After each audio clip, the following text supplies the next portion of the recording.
What is up, Carmination? Welcome into Joe and myself's first edition of our NBA Live. Usually we do these recorded, but we go live today, which means you can ask any questions that you want and we will answer them on stream here. And as always, you can play this back. Before we get into things, we have a decent 5-game slate. I believe one game was postponed for tonight. It was going to be 6. We're down to 5. 2 postponed tomorrow, if I remember correctly. But you can find all of our content on dfskarma.com. You can get our packages. You can get into our Discord for free. And it's no joke this season when we say that Discord is really just going off at all times because so much is happening after the slate locks. It's so important to get in our Discord. But we can start off. Joey, first off, how are you doing today?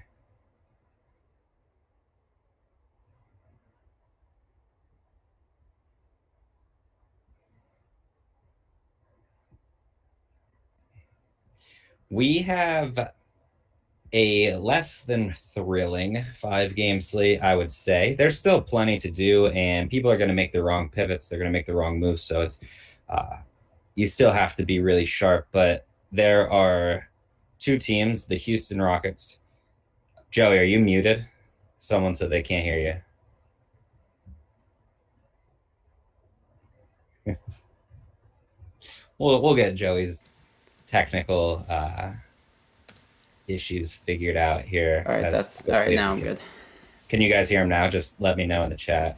But as I was saying, 5-game slate. 2 teams are down to 8 and 9 players. The Miami Heat have 8 players. The Houston Rockets have 9.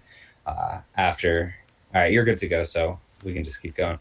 After the whole James Harden trade and whatever you want to call that, him forcing his way out of Houston. But I mean, now we just have absurd value there at Miami. There's also value for the Pacers after Victor Oladipo was traded for Caris LeVert. Obviously, LeVert's not playing tonight, so more or less just no Oladipo for Indiana. We can start off at point guard, though, here. Who are you looking at overall for point guard? Because I guess we don't really need to go high and low price because there's only 5 games. There's actually not that many people to choose from. So just overall, who do you like at point guard? Yeah, when I pull up the projections portal, it looks like obviously Dame, Malcolm Brogdon, and Curry are the top 3 choices, and then you have that Houston value there, which you can play both shooting guard and point guard. But to pay up, obviously, Curry, Denver has not been very good defensively this year, as we know in the past. They've been pretty good. So Curry, if he gets his shot going, he's a great play.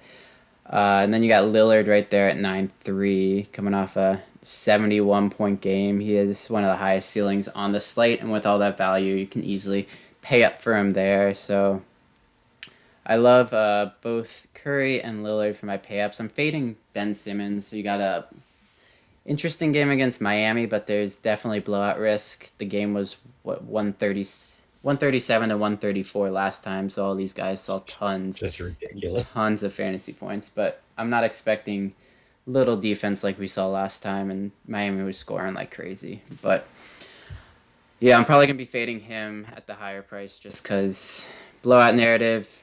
We saw foul trouble last time. He only had 31 points. So even if you were game stacking him, you got screwed over by him there. And there's just so much better to pay up for. You have McCollum and even Brogdon. Trailblazers play no defense. So I love Brogdon as well. So there's really no reason to play Simmons. So outside of that, I love Brogdon, Curry, and Lillard to pay up for today. They're probably my top choices. Yeah, I completely agree. I don't think you will really go wrong with any of the 3. If I had to say which way right now I'm leaning, I would probably say Lillard, Brogdon, Curry for their prices. Any of the 3, though, and they're in a little bit of different price range. You can use Tyler Hero's 7,300. I really like him.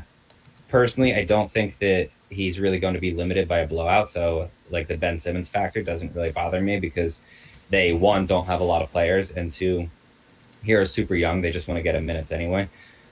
Also, in Miami, Gabe Vincent, assuming he's starting again, is expected to get 30-plus minutes, and he actually looked pretty good the other night. So don't have any real issues with Vincent for 4,200.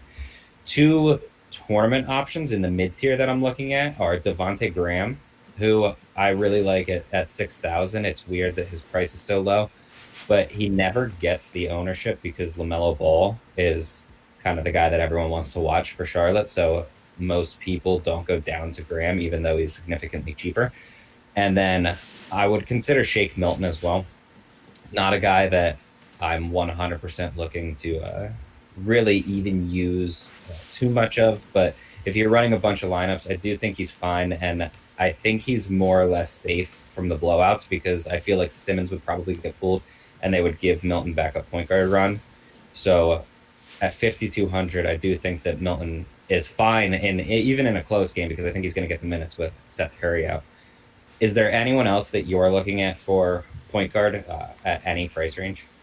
Yeah, it looks like. What's your feelings on Edmund Sumner? He's popping up on the projections portal. With no Oladipo, he could definitely be an interesting play against Portland. He played 31 minutes last week with Oladipo out, and he took 11 shots. So if his shot's falling, he's another interesting cheap play, which I'm sure no one's going to be on with all that Houston value. You're jumping the gun here. I like Sumner. I'll say that. He's only shooting guard, small forward eligible, though. Oh, for some Do you have reason, FanDuel pulled up? no, it says DraftKings. For some reason, they have him. I don't know why he's projected for point guard here. That's weird. We'll have to fix that You're gonna because have to yell at Sam. yeah, he's just shooting guard, small forward eligible, but we can actually move on to shooting guard anyway. And it's tough because there's a ridiculous amount of value here. I don't know. I'll let you start. Who's your favorite option at shooting guard that you're looking to use tonight? For pay up or pay down or just any of them. Just literally, I'm assuming you're going to pay down. If you pay up, I would most likely guess you're looking at CJ McCollum or Fred VanVleet, right? Yeah, if I'm looking to pay up or Tyler Hero, just because I mean he's point guard and shooting guard eligible. Definitely Mhm. not playing Andrew Wiggins. I hate playing him, even if he has a good game. It's whatever. And Danny Green too. If he has another good game, oh well. But he's way too overpriced with everyone back. So I'm probably looking either at Duncan Robinson. The Heat's there's gonna be a lot of value. He played 46 minutes in an overtime game last time. I'm sure he won't really get pulled in a blowout. He might because he'd have a lot of players this time compared to last time. But he's a player I like. He can get hot. They're gonna need some scoring, or they're just gonna get completely blown out. And you get that 3 point bonus. But then you got the Houston value. You got Nwaba and Ben McLemore. Ben McLemore at 3-4. He's a great scorer. I'm sure he's going to chuck up since there's no Harden, Wall, no one else to score. You know he's going to take great Mhm. advantage of that and chuck up probably at least 10 threes, if not maybe 15. And he doesn't care if he's making or missing them. So the volume will be there. Even if he makes 3 or 4 out of 15, you'll still be shooting. And that's great value right there at 3-4, and then you got Nawaba and Sumner right there at 3-2. Both of them are small forward eligible as well. You got Nawaba with a birthday narrative too, so maybe he'll take full advantage of that. I know you're not a big narrative guy, but I'm definitely a narrative guy. And then I know you like Struss right there. If Vincent is out, he got 24 minutes last time, and if Vincent's out, he's definitely gonna have to step up and score as well. But those are probably the main guys I'm looking at. Yeah, so I think Vincent was recently moved to probable. So I'm guessing, just assuming he plays. I feel like shooting guard's relatively simple, I want to say, I guess. You're more or less going to play Ben McLemore, I think, and then you're also going to work David and Waba into your lineups. They're just both way too cheap because they have to play 30 plus minutes. Um, I really like the Duncan Robinson call, and Gabe Vincent's another option that can be used here along with Tyler Hero. And then another guy for min price that's going to play just a ridiculous amount of minutes and we know can score when, he's just kind of making himself more or less a focal point of the offense is Sterling Brown. It's going to be Christian Wood night. People in the chat are already asking about Christian Wood. It is Christian Wood night, but for now, Sterling Brown is a fine option. And then if you want three near min price players that seem like they're going to get relatively low ownership, Mason Jones is going to find minutes in the rotation. How many? I'm not honestly 100% sure. So he comes with quite a bit of risk. Max Struss, we saw play, 25 almost in their last game. His shot wasn't falling, so he really struggled, but he comes with plenty of upside. And then, as you said, Edmund Sumner, I don't think gets a lot of ownership tonight, but with Oladipo being out of town, it makes a lot of sense to use him. Is there realistically anyone else you're looking at? Because the way I see it is there's so much value. There's like 6 or 7 guys that you're willing to play under 3,500 that I don't really see a reason why you wouldn't use them here. I Yeah, don't know. What's your opinion on that? Small GPP cash. Those are the really only ones you want to play.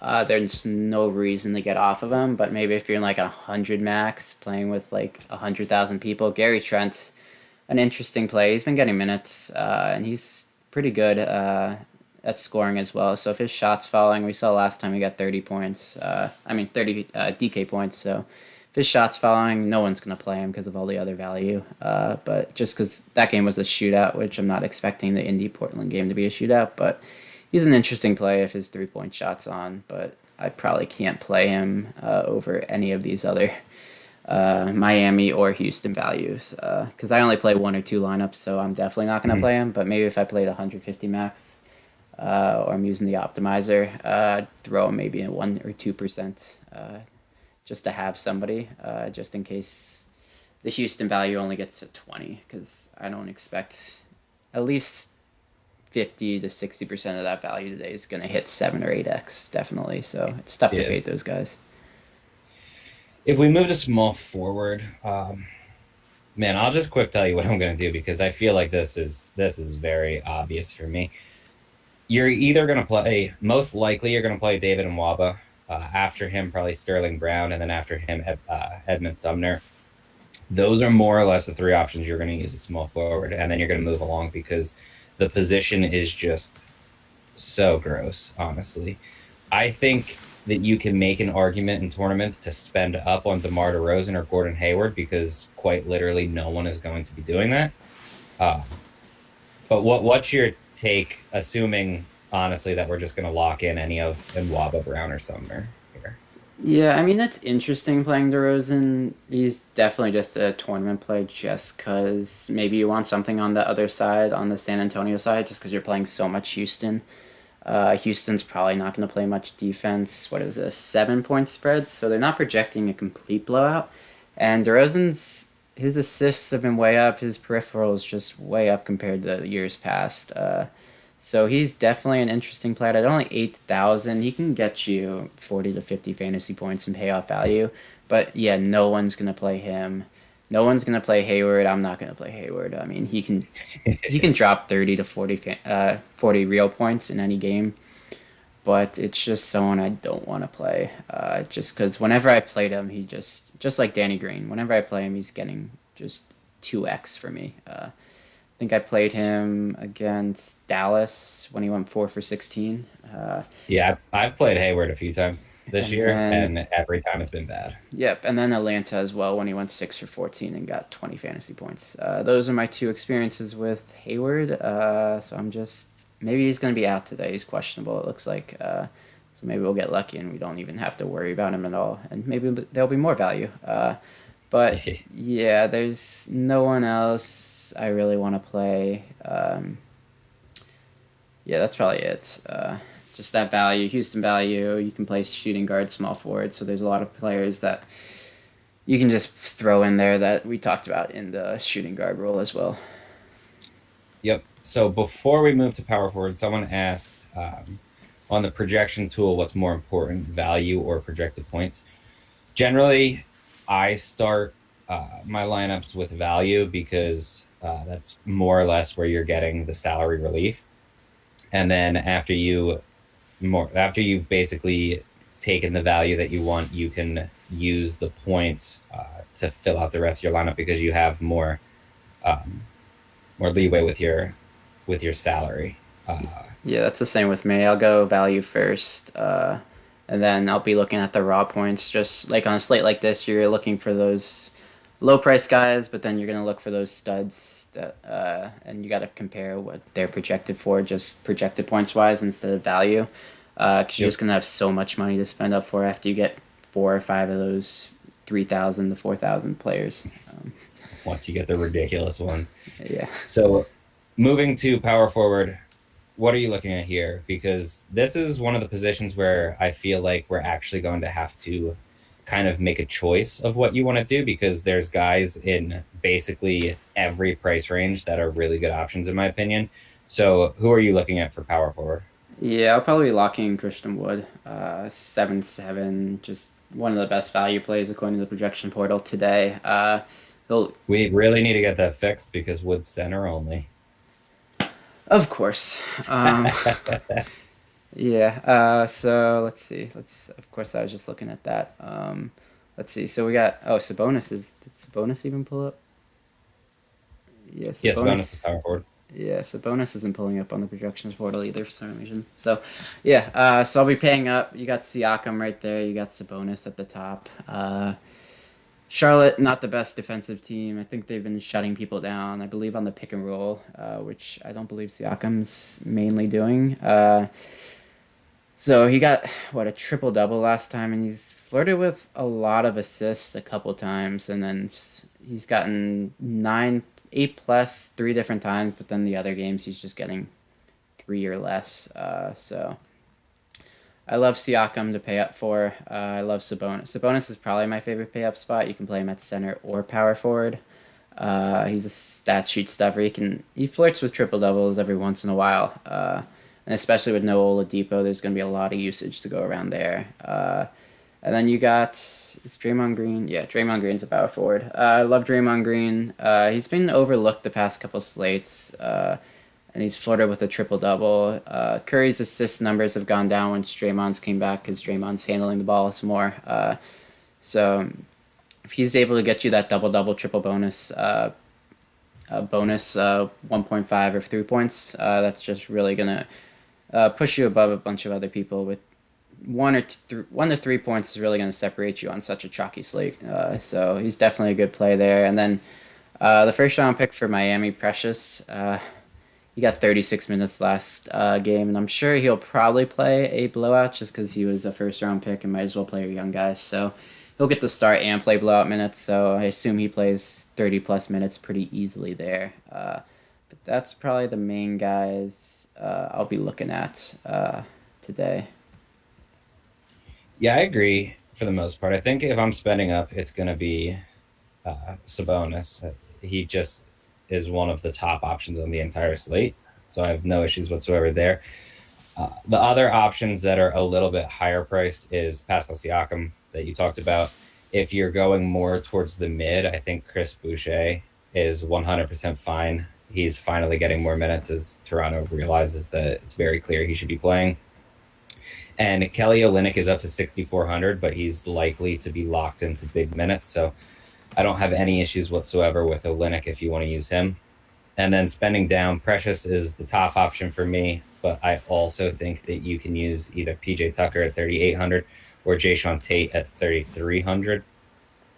I hate playing PJ Tucker, honestly, but he's a veteran presence and he's, kind of like the Iron Man that's going to play 30 plus minutes. So I have really no issues if you are spending under 4K for him. I just don't think that you have to I don't think I'm because playing PJ Tucker this slate. I hate yeah, there's playing just him, and too much there's so value, much right? value. Even if he gets 30 minutes and gets you 20 fantasy points, is that enough on this slate at 3.8? Maybe if he was less than Well, 3.5.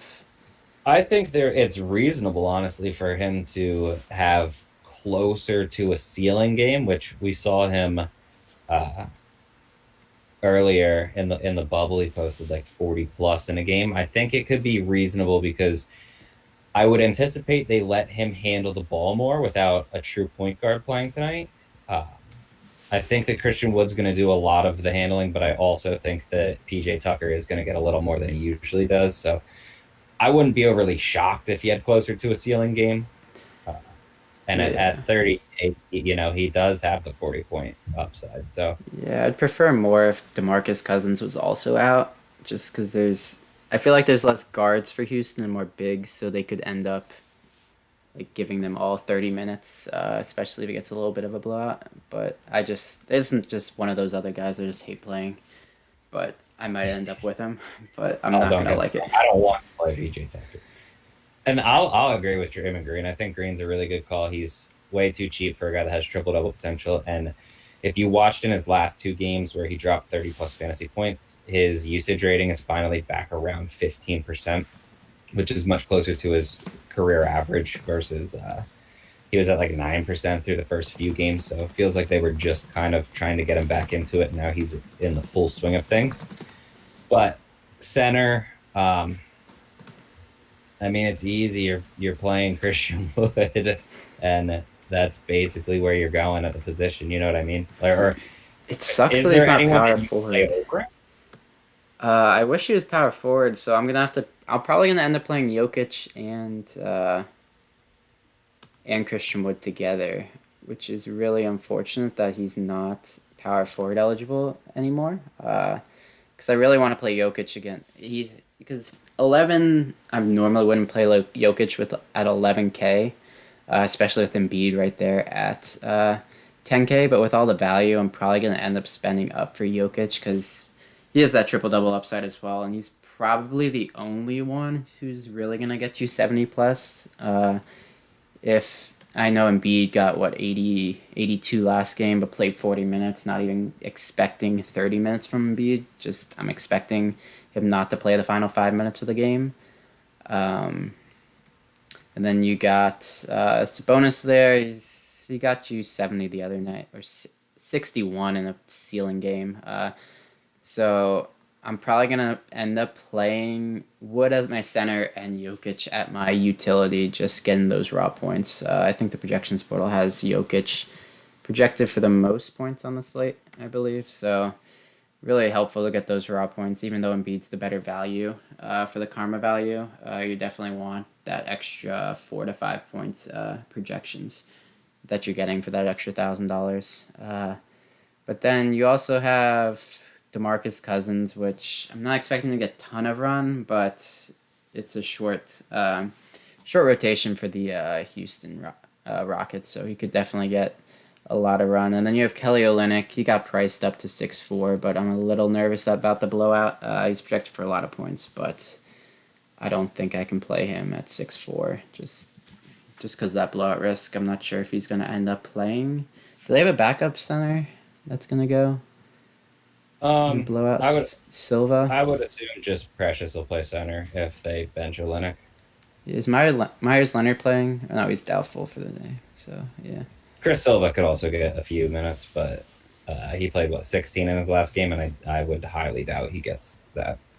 Yeah, I probably since it's a small slate, I'm probably gonna just fade all the Philly guys and just 10.5 points spread. I'm just gonna play the blowout and expect them none of the starters to play probably final 6 minutes, which it might kill me or it might help me in GPPs, but I'm a GPP guy. I think you outlined basically everyone. I will add Yusuf Nurkic at 5,300. That's way too cheap for him.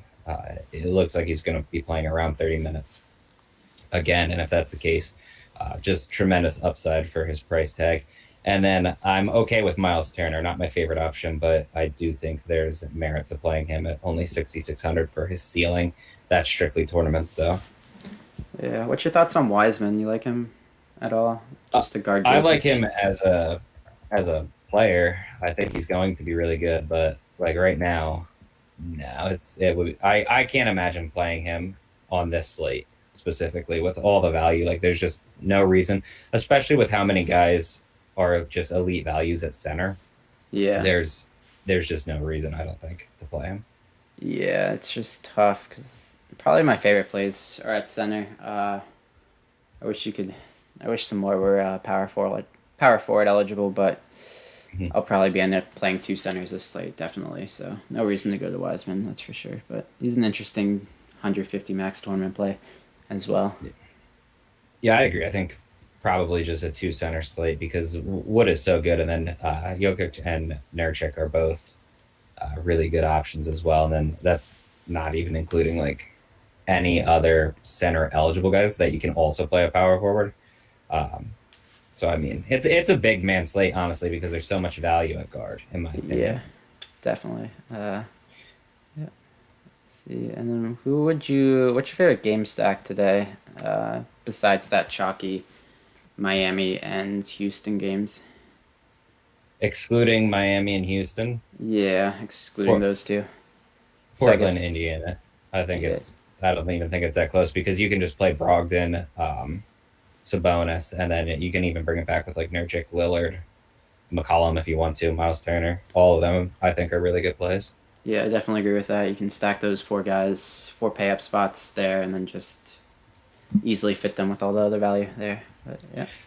Dustin asked any favorite super draft plays. This will be to you. I Uh, haven't looked at super draft I yet have today. not pulled it up. Let me just pull it up real quick. I mean, obviously, I assume they don't change any multipliers for some reason. LaMelo Ball is still 1.7x. He's gotten Oh me man, 100 a couple times. You're really looking. I would say you're really looking for 50 points with the multiplier from these guys. So yeah, you got. Let's see. I got it pulled up here. Um, yeah, it's Lamelo Ball. I assume Lamelo Ball is still at 1 point. Yep, Lamelo Ball is still at 1.7. So he's gonna get you at least 60 with that multiplier. What he needs 35 fantasy points to get you 60, and only 30 to get you 50. So I'd definitely be locking in LaMelo Ball. He was 100% on some of my 50-50s last night. But it's just so chalky. And then Malcolm Brogdon right there at 1.4. 1.4x. If you're looking for someone low owned, it's just such a chalky site these days because they refuse to change anyone's multiplier. I think the most anyone's change is maybe zero point 0.1 up. But you have Boucher right there at 1.8x. oh man, Yeah, it that's makes crazy. it makes no That's sense. crazy. Plumlee's still 1.95x, even though he's getting you 30 every night. So usually I'm looking at those the higher multiplier guys just because they haven't changed anything up, and they're more likely gonna get you 50 to 60 fantasy points pretty easily. But I'll probably end up locking in Jokic, even though he's 1.05. He's just so much value. And you have Christian Wood, 1.3. I suggest going on the projection portal and comparing him to the multipliers and seeing the value there. Like Wood's projected for. Let's see, how much do we have Wood projected for at the projections portal? Let's pull him up. Like he's 1.3 and he's probably going to be one of the highest. He's projected for 45 fantasy points, 43.9 fantasy points on the projections portal, and he's 1.3x. So that's definitely probably one of my favorite plays as well. But yeah, I usually just compare them to projections portal and just see who's popping on there and comparing them to the multipliers, just because for some reason they refuse to change anything. Like Boucher is projected for 35 fantasy points, but he's 1.85x, so he's gonna get you what 50 just from that projection alone. So I probably won't be paying down for those Miami guys that are. I assume they're still 2x. But let me check Hero as well. They probably have Hero just completely projected wrong. Of course, is he a forward? If Hero at forward, Or do they not have the Miami game on the slate? would be wise of them to take it off. Honestly, Yeah, they've been having a lot of 7:30 locks and getting. Yeah, they have 4 game slate, so there's no Miami game. So that helps just get rid of some of the chalk there. But since there's no Miami game, probably Christian Wood and Boucher is probably my favorite. 2 plays of forward, and then Lamelo Ball at guard is probably my favorite guard play. So that's probably I'll suggest for Super Draft. Then hop in the Discord and we'll talk a little bit more about Super Draft. But normally I end up playing the same line every night just because they refuse to change multipliers and change like 1 or 2 guys. But and that is all we have for you guys. So don't forget dfskarma.com. You can pick up our packages. We have daily, weekly, monthly. I feel like we just added a month that does not have the optimizer on it. So you don't have to pay for the optimizer. Obviously, we still have our month with the optimizer if you would like that. Both great packages, and the weekly and monthly I feel like are the really good options because you get in our Discord and there's so much going down after lock this season that it just makes the most sense to get in there and make the pivots with us. But I will be back tomorrow for a decent slate. I know a couple games got postponed, but we still have a pretty good slate with Ben. And Joe and I will be back next Thursday. Until then, good luck tonight, everyone.